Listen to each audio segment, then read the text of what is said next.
A sprawling maze of narrow pedestrian streets upon a lazy body of water, our city of Concordia is certainly coming together.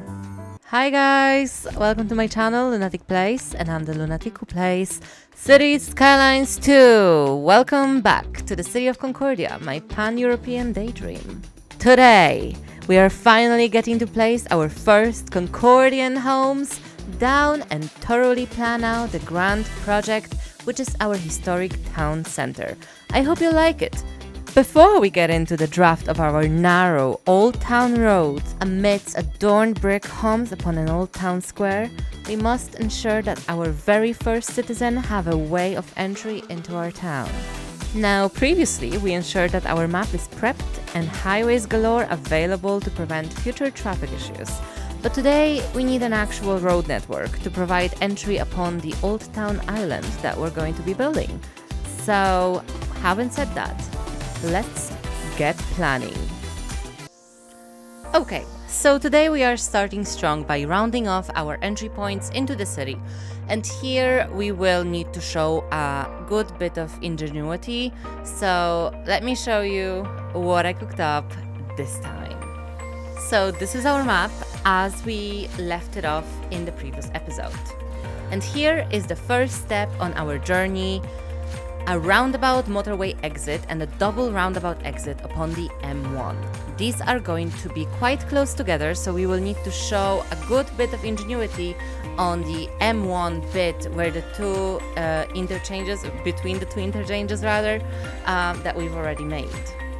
I want this way to provide a solid entry exit solutions in and out of our main city core, as we will be opting in for a busy commercial zone, high density residential areas, and we need all the access we can get.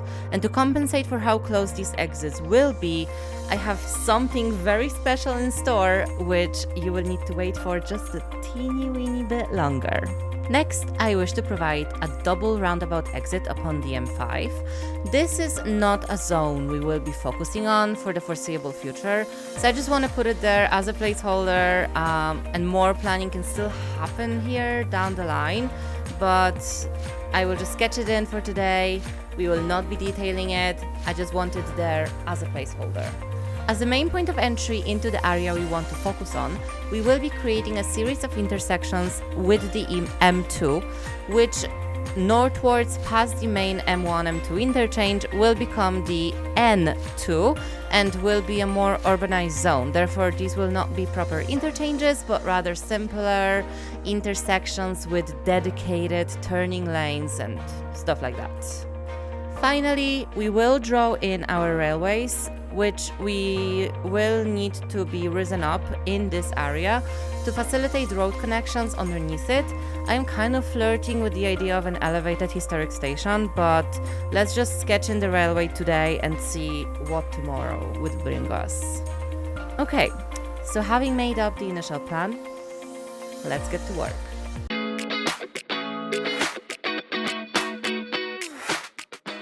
First, I am going to flatten my terrain atop of the M1 motorway. Then we sketch out our first roundabout exit.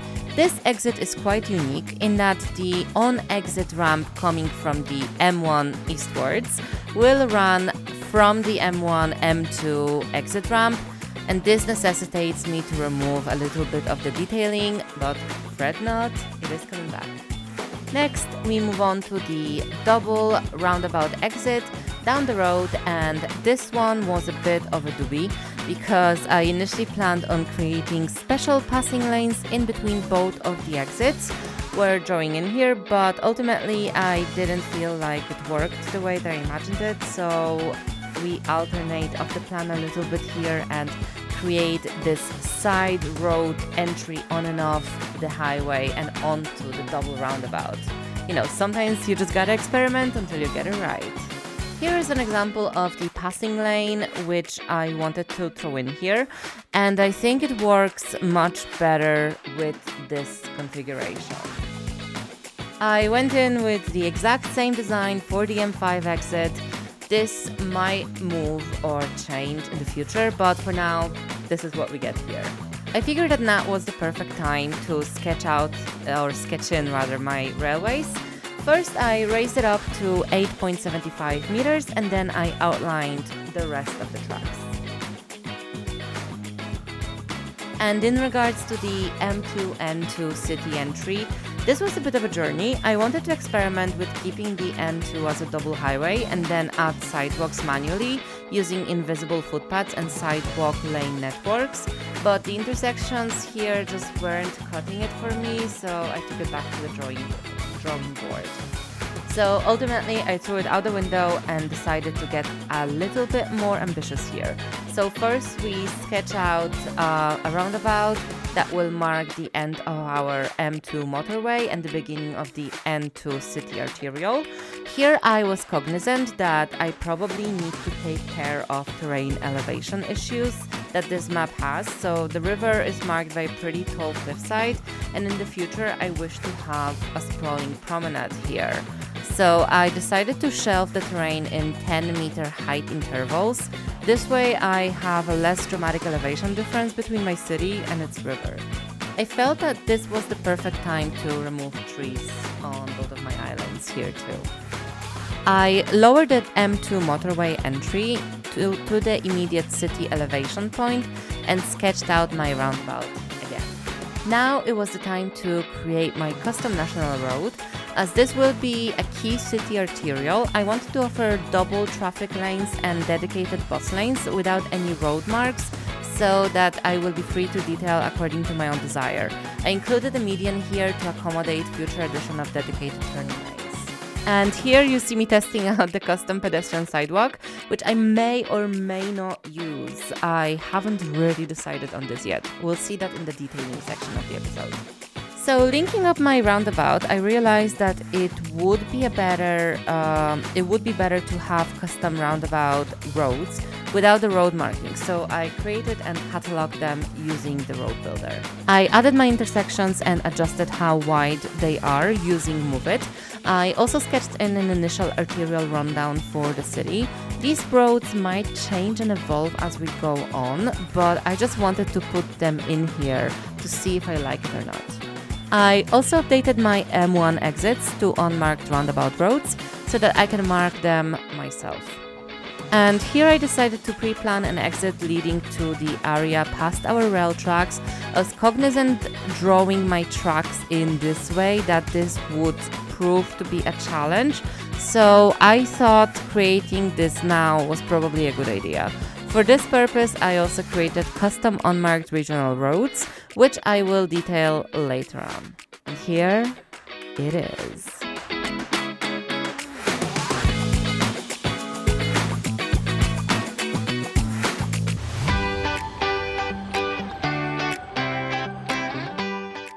And now for our detailing.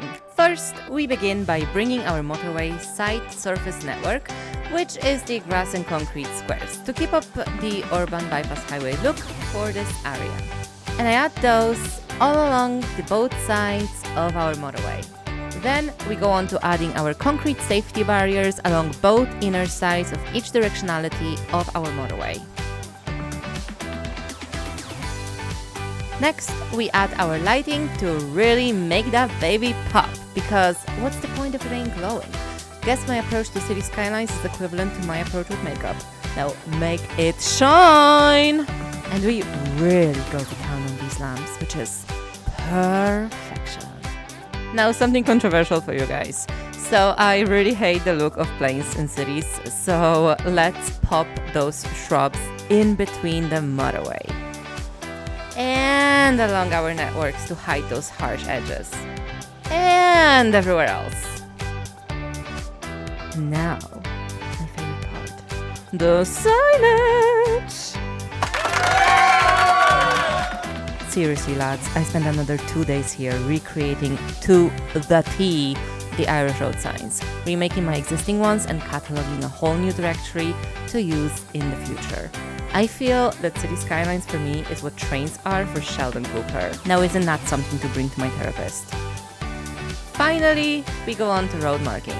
And this was also a step I went all out on, redoing my existing classifications for existing exit lanes, adding new ways to decorate using arrows and road marking decals, until I was satisfied with my highways and that they were full of info.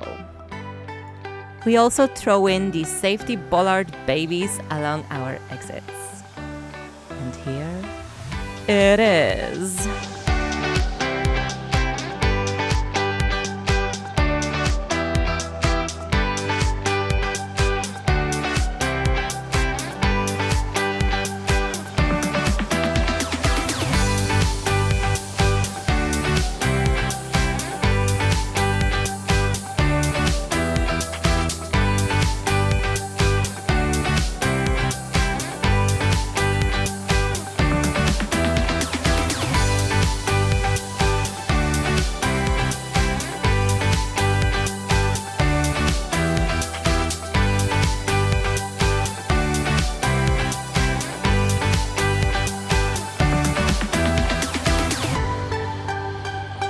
Okay, I just wanted to pop in here real quick, my friends, to show you the journey of the signage creation, because I have went on a journey in my brain and my internet browser.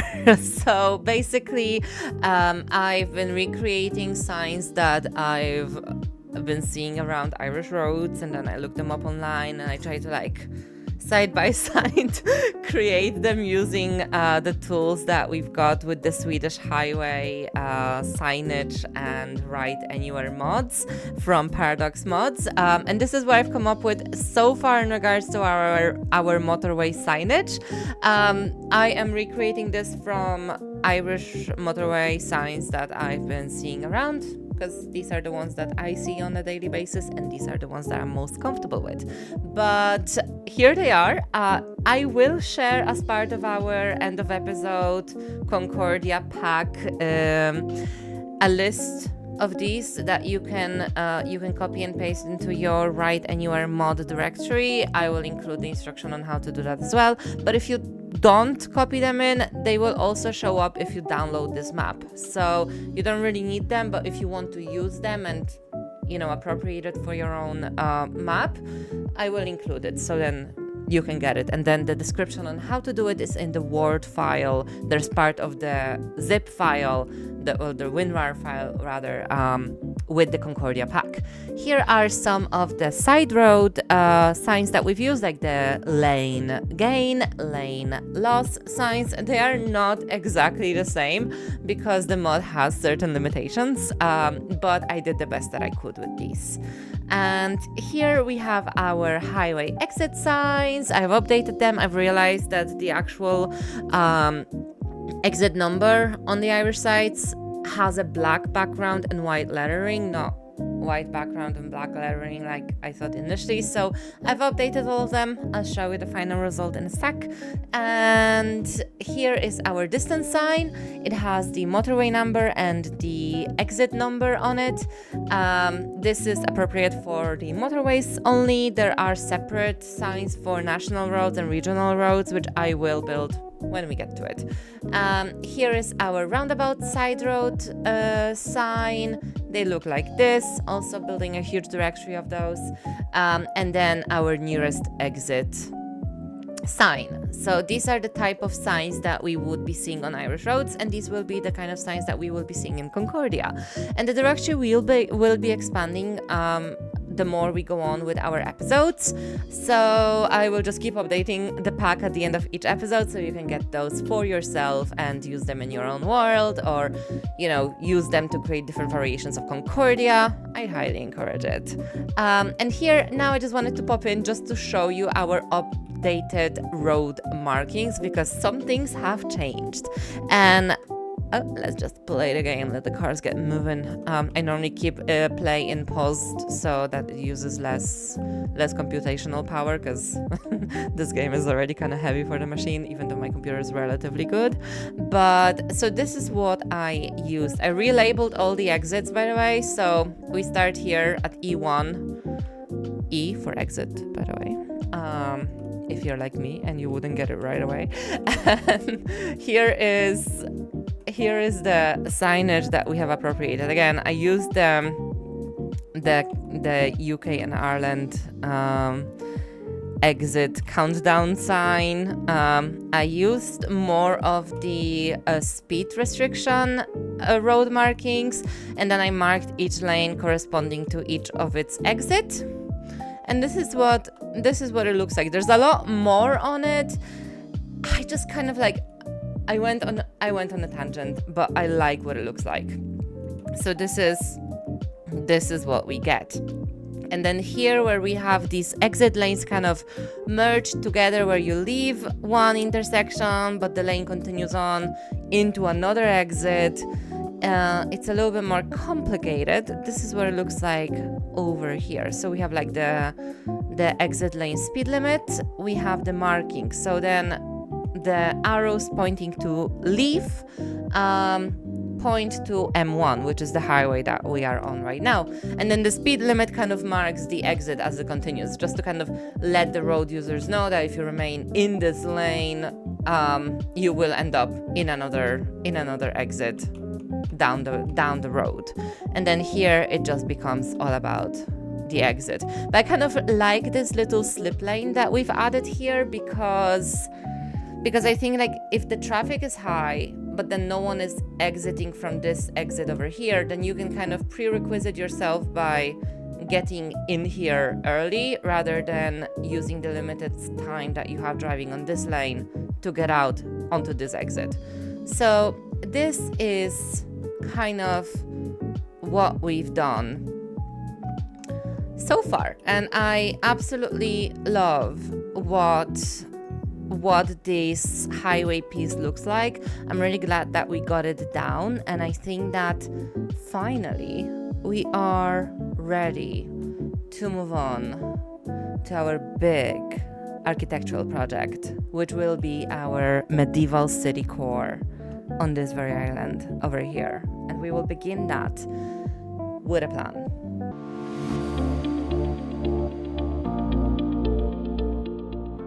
Okay, so in order to even begin the planning process of this island project, we need to terraform to know the actual desired size of our island.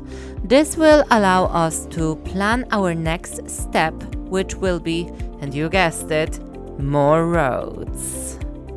So here is what I am proposing for this. I want to maximize the space to really give myself the room to play, turning the space in between mainland and the other islands into narrower canal-like structures. So let's make it happen. Okay, so in order to make it happen, I will select first the same height as my mainland, which is roughly 13 to 14 meters above sea level, and that's at this height we will expand our island. And I am going all out here, really pushing the boundaries of the core of the city so that we have a good bit of space to play with and plan our core historic city center. I am also contouring the island with a lower level, roughly about 3 to 4 meters above sea level, and this is going to be the part of the old city wall that turned into a promenade. And it is also my trick on how to work with this map, as we had a pretty steep cliffside along the river in this area, so the height differences are pretty extreme, and this way we can kind of save or get away with about 10 meters of difference by drawing in a lower and an upper riverside walk/promenade. So this is the trick.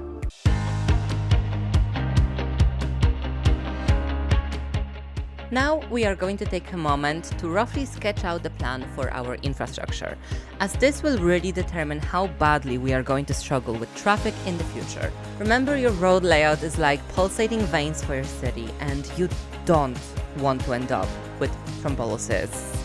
So let's begin with our arterials. I am borrowing this particular flow of the main arterial road from the way its main arterial flows in the city of Wrocław. If you check it out, you may be able to see the similarity between them. And I like this design because it will flow directly through the core of our city center and surround our old town also offering entry points into the neighboring parts of our town. Next, I roughly sketch in our alleys and our side roads. I am planning here for our main city square and its adjacent smaller square, which I want to turn into parking that will just be offering quick access to like the main old town square of our town. Here is where our main promenade will go, with a dual level riverside offering entertainment and chill out spots for our city. And here I am planning for a docks area which will have a river access and possibly a food and an entertainment area amongst some old magazines. And this part I'd like to keep green-ish to create a semblance of the old city wall, which might have gone through here and has been turned into a city park. So now, let's see how this plays out in the game. We begin by drawing in our first main bridge access into the island. I went through a few different iterations of this here, knowing that I wanted to have both the bus and tram entry here, so I finally settled on a 6-lane suspended bridge, and doesn't that just look magnificent?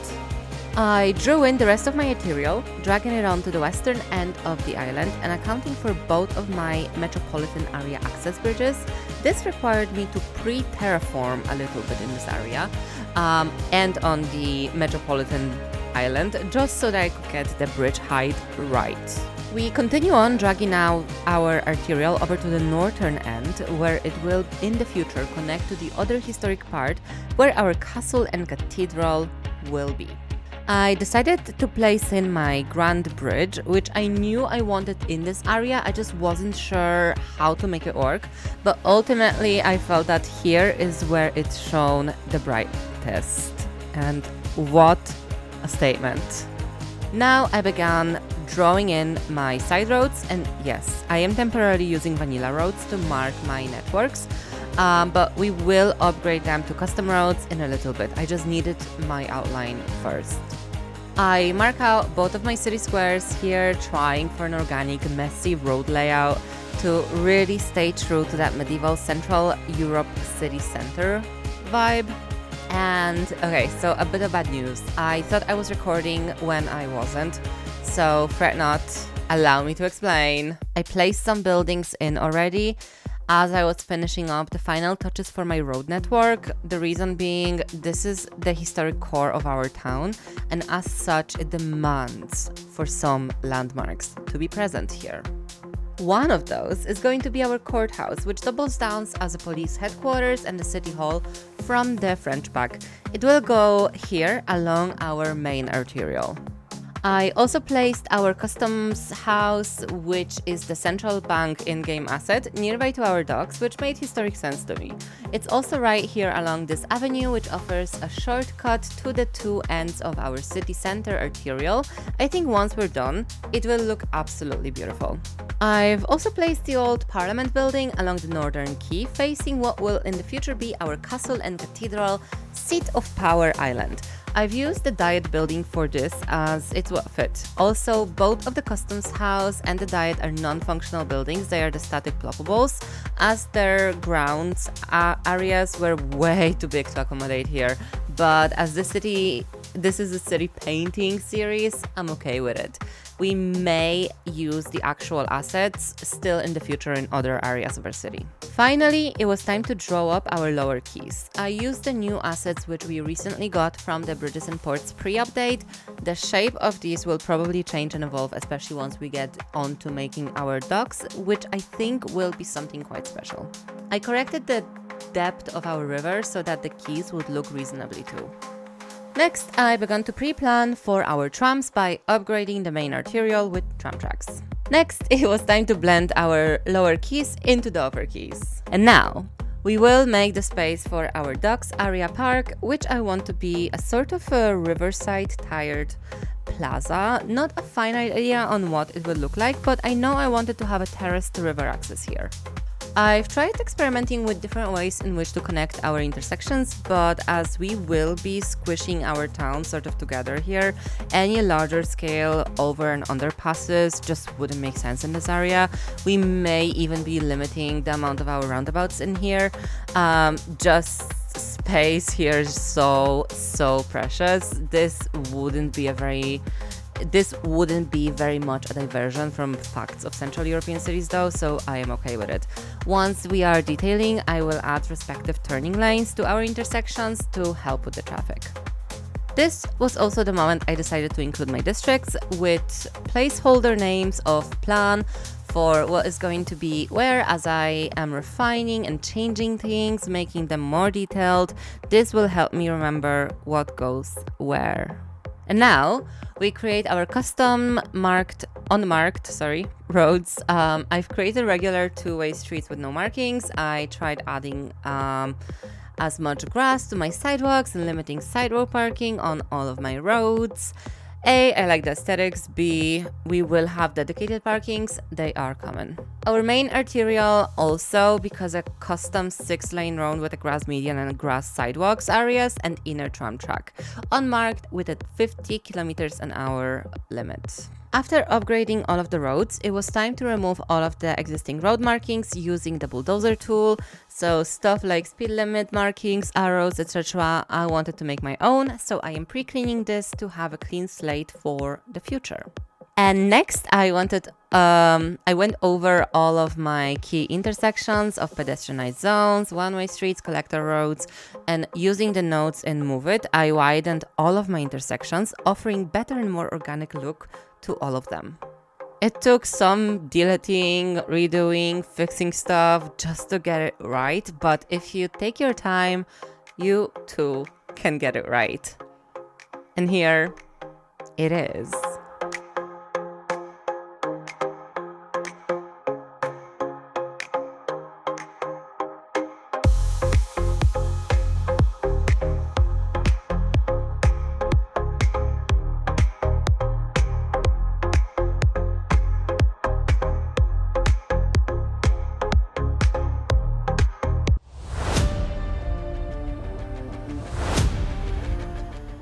Next up is time to place our buildings. I mainly use the German residential and mixed-use buildings for our old town, keeping up with the theme of Central Europe. I did use some French and Mediterranean buildings too, just to add some variation to the mix, but these were a definite minority here. And specifically with the Mediterranean buildings, I wanted to create a staple inspired by, once again, the city of Wrocław, and throw in a sort of like a city hall in the middle of our main town square.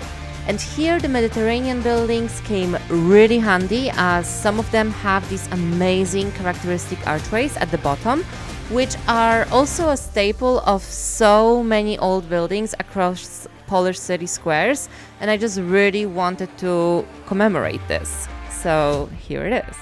Obviously, I'm placing all of my buildings using Move It, and in places where real buildings don't fit or have like a conflict, I will go in and use static ploppables, so that's also another tool that I'm using here.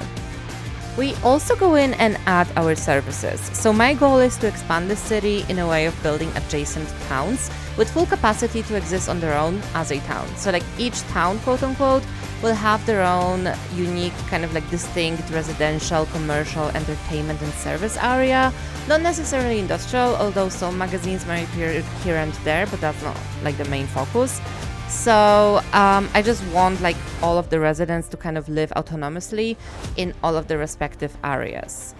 And this, I feel, is a good representation of how real European cities have grown across centuries.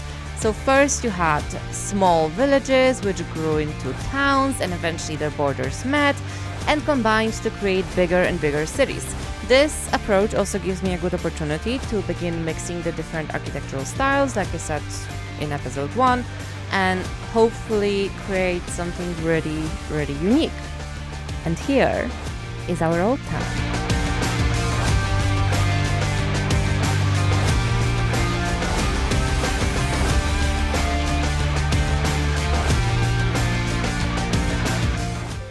Okay, so we are going to wrap it up here, my friends. I recorded a bunch of detailing footage, but after about a week worth of recording, I realized that this is an episode all on its own. So next time we shall establish our detailing pattern for our historic city center and take a closer look at making our Concordia absolutely gorgeous. Today we have done a huge undertaking of finalizing our highways, terraforming our island, planning for our infrastructure, and putting the first buildings down in our historic town center. Now, I don't know about you, but I think we did a chunk of good job here. Don't forget to tune in next time for the massive detailing episode for our old town. And thankfully, most of it is already actually recorded, so I hope that you won't have to wait that long. Fingers crossed. So thank you so much, guys. Like, subscribe, drop a comment down below, introduce yourself, let me know that you're watching, and I will catch you on the next one. Bye-bye!